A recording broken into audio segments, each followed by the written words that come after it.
Viseu, the place where down wines are very strong, where Touriga Nacional, one of my favorite grapes, comes from.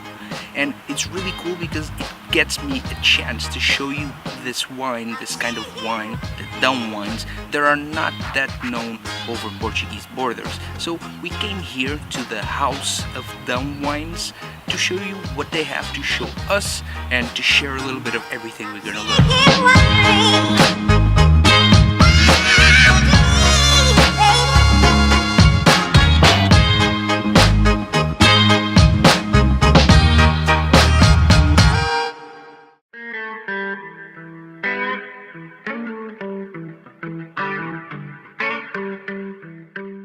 Yesterday we were at the center of Down, and they told us a couple of vineyards, they told us a couple of places we could visit.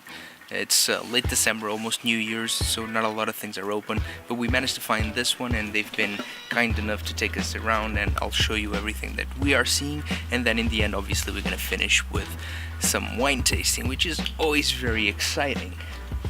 Not a beautiful day, but a beautiful vineyard, beautiful story, and obviously some beautiful wines. So let's go.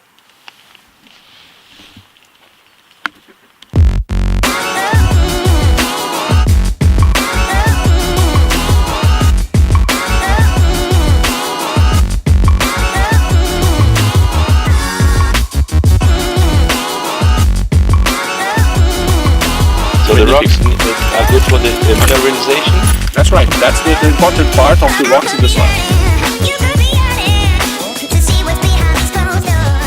It's a very nice wine.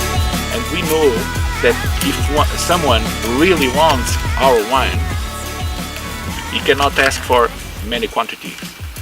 Small quantities, quality, but they know they are paying the right price for a very nice quality product. A nice little vineyard, 3 hectares, so not very big, but I like these small vineyards that produce high quality wines that they can treat, care and love all throughout time, as opposed to those big vineyards that produce massive amounts of wine and obviously the care is not that big.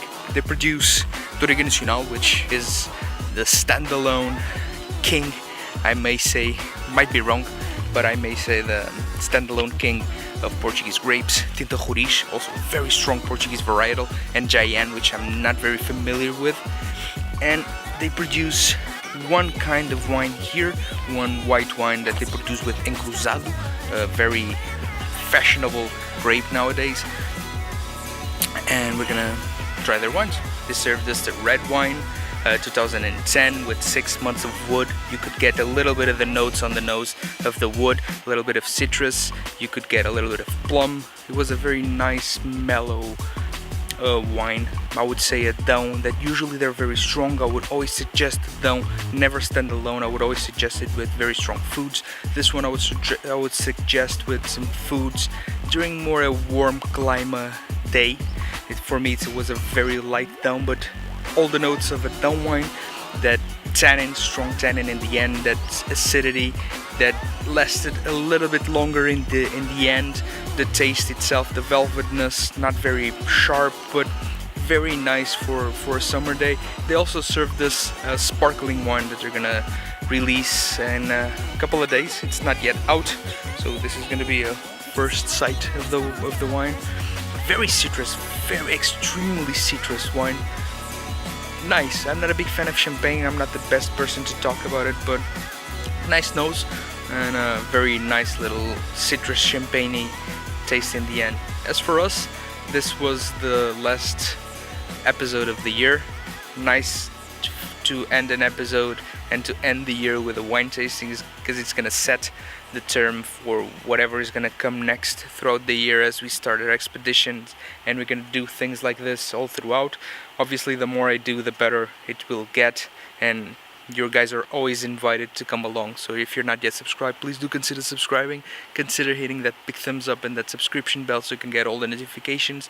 And for us, me and Charlotte, we wish you a great happy new year.